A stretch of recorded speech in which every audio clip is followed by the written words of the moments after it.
नमस्कार दोस्तों, स्वागत है आप सभी का। आइए आज हम सेकंड चैप्टर को पढ़ते हैं।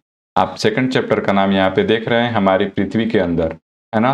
तो हम लोग इस चैप्टर में पृथ्वी के अंदर की जो संरचना है और उसमें जो पाए जाने वाले तत्व हैं उनके बारे में हम लोग डिटेल में पढ़ने वाले हैं। यहाँ पे देखिए कह रहा है कि हमारी पृथ्वी एक गतिशील ग्रह है ना। इसके अंदर एवं बाहर निरंतर परिवर्तन होता रहता है। क्या आपने कभी सोचा है कि पृथ्वी के आंतरिक भाग में क्या है, पृथ्वी किन पदार्थों से बनी है ना। तो क्या आपने ऐसा सोचा है ना। तो हमारा ये चैप्टर सवालों से शुरू होता है। तो आइए इन सवालों का जवाब हम लोग इस चैप्टर में खोजने की कोशिश करते हैं। चैप्टर को पढ़ने से पहले हम लोग यहाँ कुछ बॉक्स में दिया हुआ है, इसको भी पढ़ लेते हैं।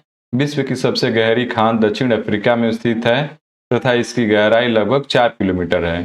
तेल की खोज में इंजीनियर 6 किलोमीटर गहराई तक खोज चुके हैं। दूसरा पॉइंट यहाँ पे दिया हुआ है कि पृथ्वी के केंद्र तक पहुंचने के लिए, जो बिल्कुल असंभव है, आपको समुद्र की सतह पर 6000 किलोमीटर गहराई तक खोदना होगा, है ना। तो यहाँ पे भी हमें कुछ जानकारी मिला। अब आइए हम अपने चैप्टर की जो महत्वपूर्ण चीजें हैं उसको पढ़ते हैं। पृथ्वी का आंतरिक भाग, और इसको हम लोग समझने की कोशिश करते हैं कि पृथ्वी की संरचना किस तरीके से है। इस फिगर को देखिए, इस फिगर में पृथ्वी का आंतरिक भाग दर्शाए गए हैं। तो अगर हम पृथ्वी के आंतरिक भाग को देखें तो हमें 3 चीज देखने को मिलता है, प्रॉपर्टी, मेंटल और क्रोड, है ना। तो आइए हम इनको डिटेल में समझने की कोशिश करते हैं। देखिए यहाँ पे बता रहा है कि एक प्याज की तरह पृथ्वी भी एक के ऊपर एक सकेंद्री परतों से बनी है। पृथ्वी की सतह की सबसे ऊपरी परत को प्रॉपर्टी कहते हैं। यह सबसे पतली परत होती है, ठीक है। तो आप ध्यान रखिएगा कि पृथ्वी की सतह की सबसे ऊपरी परत को प्रॉपर्टी कहा जाता है ना। और यह सबसे पतली परत होती है। यह महाद्वीपीय संहति में 35 किलोमीटर एवं समुद्री सतह में केवल 5 किलोमीटर तक है, ठीक है। तो यहाँ पे प्रॉपर्टी के बारे में बता रहा है कि यह महाद्वीपीय संहति में 35 किलोमीटर एवं समुद्री सतह में केवल 5 किलोमीटर तक है। महाद्वीपीय संहति मुख्य रूप से सिलिका एवं एल्युमिनिया जैसे खनिजों से बनी है। तो दोस्तों इस तथ्य को आप याद रखिएगा कि महाद्वीपीय संहति जो है वो मुख्य रूप से सिलिका एवं एल्युमिनिया जैसे खनिजों से बनी है, इसीलिए इसे Cl कहा जाता है, ठीक है ना। यहाँ पे अगर आप Cl का मतलब देखें तो C से सिलिका तथा L से एल्युमिनिया हो गया, है ना। महासागर की प्रॉपर्टी मुख्यतः सिलिका एवं मैग्नीशियम की बनी होती हैं, इसीलिए इसे सीमे कहा जाता है, ठीक है ना। अगर आप सीमे का मतलब देखें तो सी का मतलब हो गया सिलिका तथा मै का मतलब मैग्नीशियम हो गया, ठीक है। यहाँ पे देखिए इस चित्र में दर्शाया गया है महाद्वीपीय प्रॉपर्टी एवं महासागरीय प्रॉपर्टी, है ना। तो यहाँ पे आप देख रहे हैं ये है हमारा हो गया महाद्वीपीय प्रॉपर्टी और ये हो गया हमारा महासागरीय प्रॉपर्टी। महासागर के नीचे होने के कारण इसको महासागरीय प्रॉपर्टी कहते हैं। दोस्तों हमने यहाँ पे पढ़ा कि महाद्वीपीय प्रॉपर्टी जो होता है वो Cl का बना होता है और वही महासागरीय जो प्रॉपर्टी होता है वो सीमे का बना होता है ना। आपने यहाँ पे देखा है कि Cl का मतलब क्या होता है और सीमे का मतलब क्या होता है। एक बार फिर से हम लोग यहाँ पे देखें तो Cl का मतलब, C का मतलब सिलिका तथा L का मतलब एल्युमिनिया हो गया, और वहीं पे हम लोग सीमे का मतलब देखें तो C का मतलब सिलिका और मै का मतलब आपको मैग्नीशियम पढ़ने को मिला था, ठीक है ना। तो इन दोनों की जो डिफरेंस है उसको आप याद रखिएगा। अब आगे देखें, इसमें तो बता रहा है कि प्रॉपर्टी के ठीक नीचे मेंटल होता है जो 29,000 किलोमीटर की गहराई तक फैला होता है। इसकी सबसे आंतरिक परत क्रोड है जिसकी त्रिज्या लगभग 35,000 किलोमीटर है, ठीक है ना। तो इन दोनों को आप याद रखिएगा। और हमने अभी ऊपर फिगर में भी देखा पृथ्वी के आंतरिक भाग में कि इसके 3 भाग हैं, प्रॉपर्टी, मेंटल तथा क्रोड, है ना। तो उसी के बारे में हम लोग पढ़ भी रहे हैं। क्रोड के बारे में बता रहा है कि यह मुख्यतः निकल एवं लोहे की बनी होती हैं तथा इसे निफे कहते हैं। निफे का मतलब नी से हो गया निकिल और फे से हो गया फेरस। केंद्रीय क्रोड का तापमान एवं दाब काफी ऊंच होता है ना। तो हमने तीनों के बारे में पढ़ा, क्रस्ट, मेंटल और कोर के बारे में। अब देखिए यहाँ पे कुछ जानकारी दे रहा है। पृथ्वी के आयतन का केवल 1% हिस्सा ही प्रॉपर्टी है, 84% मेंटल एवं 15% क्रोड है। पृथ्वी की त्रिज्या 6371 किलोमीटर है, ठीक है। तो इन दोनों को आप याद रखिएगा। अब आइए हम लोग सेल एवं खनिज के बारे में भी पढ़ते हैं, क्योंकि सेल और खनिज जो है वो पृथ्वी के आंतरिक संरचना के बारे में हमें जानकारी प्रदान करते हैं। तो अगर हमें पृथ्वी की आंतरिक संरचना को समझना है तो हमें सेल एवं खनिजों के बारे में अध्ययन करना होगा, ठीक है। तो आइए पढ़ते हैं। पृथ्वी की प्रॉपर्टी अनेक प्रकार के सेलों से बनी है।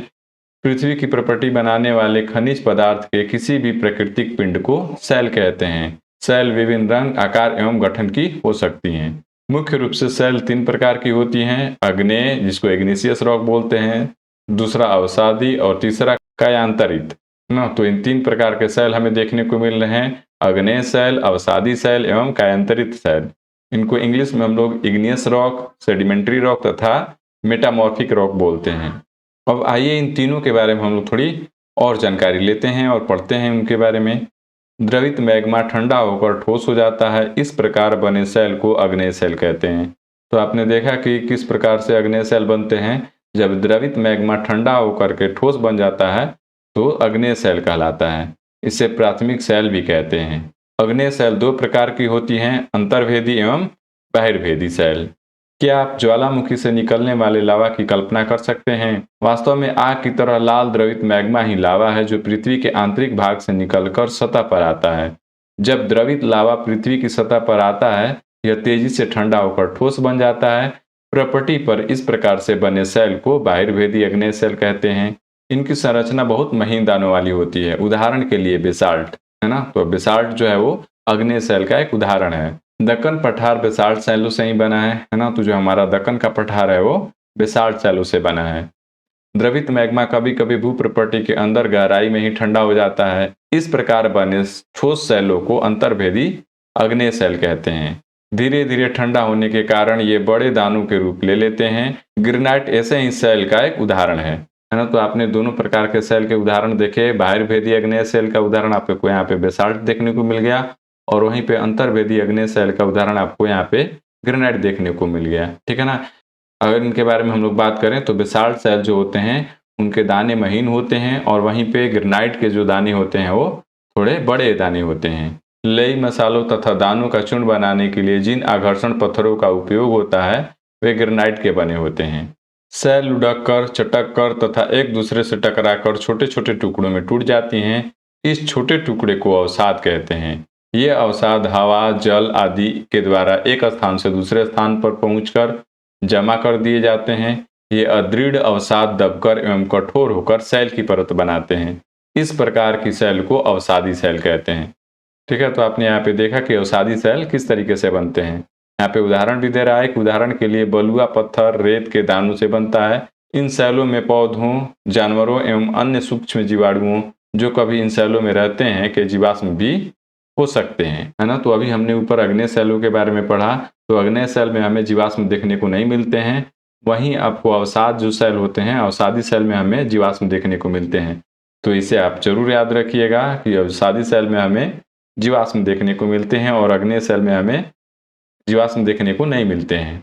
अग्नेय एवं अवसादी सेल उच्च ताप एवं दाब के कारण कायांतरित सेलों में परिवर्तित हो सकती हैं। उदाहरण के लिए चिकनी मिट्टी स्लेट में एवं चूना पत्थर संगमरमर में परिवर्तित हो जाता है। तो यहाँ पे हम लोग देख रहे हैं कि अग्नेय एवं अवसादी सेल जो होते हैं वो उच्च दाब एवं ताप के कारण क्या होते हैं कि कायांतरित सेलों में परिवर्तित हो जाते हैं। यहाँ पे आप उदाहरण भी देख रहे हैं कि चिकनी मिट्टी के प्लेट एवं चूना का पत्थर एवं चूना पत्थर संगमरमर में परिवर्तित हो जाता है ना। तो हमने तीनों प्रकार के सेल के बारे में पढ़ लिया।